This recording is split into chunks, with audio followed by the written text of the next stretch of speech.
नमस्कार। राजनीति में अक्सर एक बेचैनी होती है कई बार निर्णयों को लेकर। जब हाईकमान कहीं कोई चीज़ करने के लिए आशान्वित होता है, हमें लगता है कि उन्हें करना चाहिए, लेकिन समय के अनुरूप उनका रिस्पॉन्स नहीं आता, हमें पता नहीं चलता कि वो क्या डिसीजन ले रहे हैं।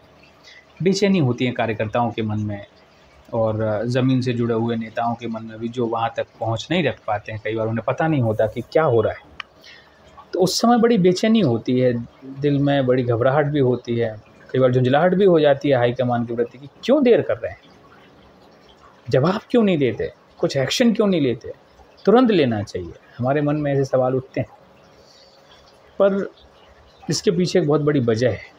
वजह यह है कि सिर्फ पहला तो ये मान लें कि सिर्फ हमारी पार्टी में ऐसा नहीं है, कांग्रेस में अकेला ऐसा नहीं है कि हम डिले करते हैं। सभी पार्टी में अलग अलग निर्णयों को लेकर डिले होता है, लेट होते हैं। एक बात हमें समझ लेनी चाहिए कि राजनीति में सारे निर्णय राजनीतिक ही होना ज़रूरी है। कोई भी भावनात्मक निर्णय वहाँ नहीं चलता। राजनीति एक बहुत बड़ा विषय है, लोग बहुत हल्के में ले लेते हैं। कई लोगों की मानसिकता ऐसी होती है कि वो ये साफ साफ बोल देते हैं कि राजनीति हमारे काम की चीज़ नहीं है, राजनीति अच्छी नहीं होती, बुरे लोग होते हैं राजनीति में। होते हैं, बिल्कुल अच्छे बुरे लोग हर जगह होते हैं, हमारे परिवारों में भी होते हैं, हमारे समाज में, मोहल्ले, पड़ोस में, गांव में, सब में अब अच्छे बुरे लोग होते हैं। सिर्फ अच्छे या बुरे दोनों तरफ नहीं होते, अच्छे बुरे बराबर मिले जुले होते हैं। ऐसे राजनीति में भी है, किसी भी पार्टी में हो उसमें अच्छे बुरे लोग होते हैं। अब किसी में फ़र्क कहाँ आता है? फ़र्क ये आता है विचारधारा में, कि उस पार्टी की विचारधारा क्या है, उस दल की दिशा क्या है। उस वजह से उनके व्यवहार के अनुसार फिर अच्छाइयाँ और बुराइयाँ बढ़ती हैं। तो हम दूसरे दलों की बात तो नहीं करते, हम कांग्रेस की बात करते हैं कि कांग्रेस में ऐसा क्या है जो उनके निर्णय को डिले करता है, लेट करता है। तो आप एक आसान भाषा में समझें कि कांग्रेस राजनीतिक दल से कहीं ज़्यादा एक अभियान का नाम है। जैसे आज़ादी के पहले कांग्रेस की स्थापना हुई, उसी मूल भावना पे आज तक कांग्रेस चल रही है। अच्छी बात है, और ये बहुत अच्छी बात है कि हम उसी मूल भावना पे आज भी कायम हैं जिस पे हमारी स्थापना हुई थी। ये समझना बहुत ज़रूरी होता है कि मूल भावना क्या थी कांग्रेस की। तो कांग्रेस की मूल भावना हमें बताती है कि हमारा काम क्या था। हमारा काम क्या था? हमारा काम था देश के आज़ादी को, संघर्ष को बल देना और उस संघर्ष को बढ़ाना। ऐसे ही लोगों में उस आज़ादी के प्रति आकर्षण बढ़ा, भावना बढ़ी कि नहीं, हमें आज़ादी चाहिए, तो फिर हमने उनको एक दिशा दी। ये हमारी स्थापना थी। आज भी देश में वही हाल है। अभी वर्तमान चुनाव में कई लोगों ने कहा कि ये जनता का चुनाव था और ये राजनीतिक दलों या नेताओं की बीच से कहीं ज़्यादा ये जनता की और सत्ता के बीच का चुनाव था। बिल्कुल सही है, यही होना चाहिए, और कांग्रेस यही चाहती है कि चुनाव जनता लड़े। नेता जनप्रतिनिधि हैं, जनता के प्रतिनिधि जनता के बीच में से आएँ, उनकी आवाज़ का प्रतिनिधित्व करें, वही तो जनप्रतिनिधि हैं। तो जनप्रतिनिधियों की सच्ची परिभाषा ज़मीन पर बनी रहे, यही कांग्रेस चाहती है। कांग्रेस चाहती है कि देश का हर चुनाव, वो एक सरपंच से लेके देश के राष्ट्रपति तक के सारे चुनावों में जनता अपनी भागीदारी दे। वो विमुख ना हो, वो उदासीन ना हो, वो पीठ दिखा के ना बैठे चुनावों की तरफ। यही कांग्रेस की मूल भावना है, इसलिए कांग्रेस को अभियान कहते हैं।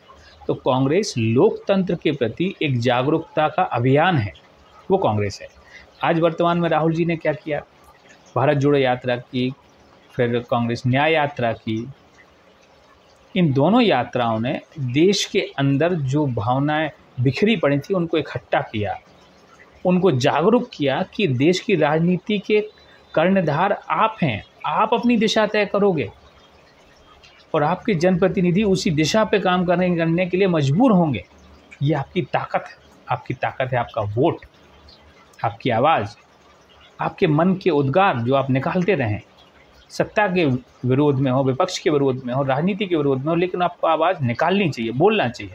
पिछले 10 सालों में हमने ये देखा कि जनता की आवाज़ दबाने की पूरी कोशिश की गई सत्ता की तरफ से। इसलिए लोगों ने बोलना भी कम कर दिया, राजनीति के प्रति रुचि लेना भी कम कर दिया। वो हमारे लोकतंत्र के लिए अच्छा नहीं हुआ। इसीलिए ये यात्राएं की गई, अलग अलग अभियान चलाए गए। और आपने देखा होगा कांग्रेस की तरफ से जब कभी आंदोलन बुलाए जाते हैं तो उसमें ज़्यादा से ज़्यादा लोगों को शामिल करने की कोशिश होती है। जैसे किसान आंदोलन था, किसान आंदोलन देश के इतिहास में अब तक का सबसे बड़ा आंदोलन दर्ज हुआ जो उस समय हुआ था। तो आप ये समझिए कि उसमें देश का स्वरूप दिखा। सबसे पहले तो अहिंसा दिखी। किसानों ने अपनी तरफ से कोई हिंसक प्रदर्शन नहीं किया। वो आके बैठे, उनने जगह पे अपना प्रदर्शन किया। हम बैठे, हम तंबू लगा के बैठे हैं, हम यहाँ बैठे हैं, आपको हमारी आवाज़ सुननी पड़ेगी। फिर उसके बाद जनाधार था। हज़ारों की संख्या में, लाखों की संख्या में किसान आंदोलन में लोग शामिल हुए, पूरे देश से शामिल हुए, ना केवल पंजाब हरियाणा से, पूरे देश से, दुनिया से लोग आए, विदेशी लोग भी आए, दुनिया के लोग भी उनमें शामिल हुए। जो सोशलिस्ट थे, पॉलिटिकली एक्टिविस्ट थे या फिर सोशल एक्टिविस्ट थे, वो भी आए, शामिल हुए, देखा उन्होंने। तो ये हमारा एक मूल तंत्र है। तो रहे हम कांग्रेस की जो बात कर रहे थे, वो एक कांग्रेस अभियान का नाम है। और इसलिए जब किसी अभियान में कोई निर्णय करना होता है तो बहुत बड़ा निर्णय होता है, क्योंकि उसका असर बहुत दूर तक जाएगा। अभी सत्ता बनाने में या सरकार बनाने में कांग्रेस या इंडिया गठबंधन की तरफ से जो कुछ थोड़ा सा एक अंधेरा है, जो एक स्पष्टता नहीं दिख रही है कि क्या करने वाले हैं, तो वो बहुत अच्छी बात है। उसको लेके आप बेचैन ना हों, हाईकमान को लेके या और नेताओं को लेके अपने मन में कोई दूसरी भावना ना लाएं कि ये क्यों कर रहे हैं। आप समझिए, राजनीति ना समझने के लिए बहुत है। हमेशा समझते रहिए। निर्णय जो होते हैं उनके पीछे राजनीतिक उद्देश्य होता है, राजनीतिक कहानी होती है। तो अभी वर्तमान में जो कुछ देर हो रही है, देर होने का कारण ये है कि आप राजनीति में हमेशा सुनेंगे अपने नेताओं के माध्यम से कि फ़ायदा हो ना हो, नुकसान नहीं होना चाहिए। नुकसान किसका? जनता का, आपकी विचारधारा का। आप जिस विचारधारा से चल रहे हैं उस पर कहीं दाग ना लगे, उस पर कभी प्रश्न चिन्ह ना लगे।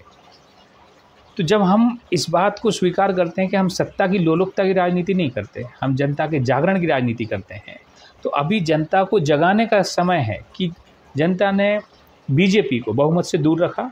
अल्टीमेटली वो नहीं चाहती कि बीजेपी की सरकार बने। एनडीए में कई लोग शामिल थे, उनको मिला के जनता को लगा कि ये बहुमत है, लेकिन बीजेपी के लिए नहीं है। एनडीए में तो किसी भी सरकार की किसी भी दल की सरकार बन सकती है, किसी भी दल से, एनडीए के बाकी घटक दलों से प्रधानमंत्री बन सकता है, बना दो। जनता के पास मैसेज जाएगा ना। बीजेपी अकेली सत्ता नहीं बना रही, एनडीए बना रही, तो एनडीए कोई भी घटक दल का प्रधानमंत्री बन सकता है। फिर वो कैलकुलेशन है, वो उनकी बीच का संतुलन है, उनका आंतरिक मामला है कि वो किसको बना रहे हैं, लेकिन ये बात हो सकती है। अभी मुख्य मुद्दा ये है कि हमें ये देखना है कि राजनीतिक रूप से भारत देश की जनता ने जो निर्णय सुनाया है उसका सम्मान हो रहा है या नहीं हो रहा है। स्पष्ट जनादेश है कि नरेंद्र मोदी को और बीजेपी को जनता सत्ता में नहीं देखना चाहती। तो अब अगर ज़बरदस्ती और टिकड़म बिठा के जोर ज़बरदस्ती करके नरेंद्र मोदी फिर प्रधानमंत्री बनने की कवायद कर रहे हैं, तो ये जनता के जनादेश का उल्लंघन है। हालांकि नरेंद्र मोदी से नैतिकता की उम्मीद तो कोई नहीं करता, नरेंद्र मोदी खुद भी नहीं करते होंगे, क्योंकि उन्होंने अपनी परिपाटी, अपना निर्माण ही ऐसा किया है जहाँ से वो नैतिक व्यक्ति तो नहीं दिखते। तो उनमें शर्म, हया या लज्जा जिसे कहते हैं वो उनमें है ही नहीं। एडिकेट्स तो है ही नहीं, मैनर्स तो है ही नहीं। मंच पे उनके बोलने से आप देख लो, उनका रिकॉर्ड भी ऐसे ही है। तो अभी हमें बस ये देखना है कि जनता के जनादेश का उल्लंघन अगर हो रहा है तो ये किस हद तक कर रहे हैं।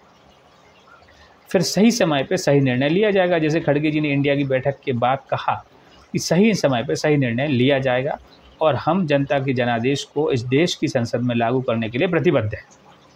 तो वो हम करेंगे, समय आने पे करेंगे। उस समय क्या होगा? तो राजनीति में सही समय राजनीति खुद देती है। आपको तैयारी रखनी पड़ती है, आपको संघर्ष के लिए हमेशा तैयार रहना होता है। कल राहुल जी ने प्रेस कॉन्फ्रेंस की और शेयर मार्केट में हुए घोटाले को उठाया। वो जनता के प्रति जो 30 लाख करोड़ का गबन हुआ, घोटाला हुआ, कुछ स्पेसिफिक, कुछ चुने हुए लोगों को फ़ायदा हुआ। बाकी आम जनता के जो कुछ लोग हैं, जो कर्मचारी हैं, जो छोटी छोटी प्राइवेट जॉब करते हैं, छोटा छोटा काम करते हैं, वो दुकानें हैं, व्यापारी हैं, उनने शेयर मार्केट में कुछ शेयर खरीद रखे होंगे, उन जैसे लोगों का नुकसान हुआ। लेकिन जब खुद प्रधानमंत्री, खुद गृह मंत्री, खुद वित्त मंत्री शेयर मार्केट के उछाल की बात करें और तारीख बता रहे हों कि इस तारीख को उठेगा, तो इसका संदेश ये जाता है कि इसमें कहीं ना कहीं इनकी मंशा शामिल थी। तो 30 लाख करोड़ का जो घोटाला हुआ, जो नुकसान हुआ, शेयर मार्केट से टूटा, उसमें एक एक रुपये में सत्ता शामिल थी। तो ये बात उठाई गई कि इसमें जॉइंट पार्लियामेंट्री कमेटी यानी जेपीसी बनाई जानी चाहिए और इसकी जांच होनी चाहिए कि इसमें सत्ता कितनी इन्वॉल्व थी और क्यों इन्वॉल्व थी, कितने लोगों को फ़ायदा हुआ है, कितनों को नुकसान हुआ, ये सामने आना चाहिए जनता के। तो ये एक नया कदम है। जो भी निर्णय होगा जनता के हित में होगा, ये यकीन रखिए। इंडिया गठबंधन के सारे घटक दल महात्मा गांधी के भारत में संविधान में यकीन रखने वाले लोग हैं। तो ये कभी भी आपके नुकसान को सहयोग नहीं करेंगे, वो आपके फ़ायदे को ही सहयोग करेंगे। तो जहाँ भी इंडिया गठबंधन को लगेगा कि यहाँ जनता का नुकसान हो रहा है, वहाँ इंडिया गठबंधन पुरजोर तरीके से खड़ा होगा और जनता की तरफ से संघर्ष करेगा। संसद में तो जब ज़रूरत पड़ेगी तो सड़क पे भी। तो अभी थोड़ा सा समय है, इस समय को थोड़ा निकलने दीजिए, व्यतीत होने दीजिए। समय राजनीति की घटनाएं तय करेंगी, पर निर्णय सबके मन में पहले से तय है। जनादेश मोदी जी के खिलाफ है, बीजेपी के खिलाफ है, इन्हें सत्ता में रहने का कोई अधिकार नहीं है। तो जब भी अवसर आएगा, सही समय आएगा, इनको सरकार से, सत्ता से बेदखल किया जाएगा। फिलहाल हमें अपने विचारों पे, हमें अपनी भावनाओं पे नियंत्रण रखने की ज़रूरत है। ऊपर हाईकमान और बाकी सभी लोग आपके मन की बात जानते हैं कि आप क्या चाहते हो, क्योंकि जनता के मन की बात, कार्यकर्ताओं के मन की बात हाईकमान जानता है, उनसे अनभिज्ञ नहीं होता है। राजनीति में निर्णय राजनीतिक ही होने चाहिए, ये बात मैंने शुरू में कही, आखिर में वही कह रहा हूँ। जो निर्णय होगा पूर्ण राजनीतिक होगा और सोचा समझा हुआ होगा।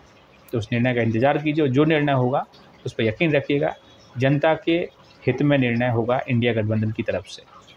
थोड़ा इंतज़ार कीजिए।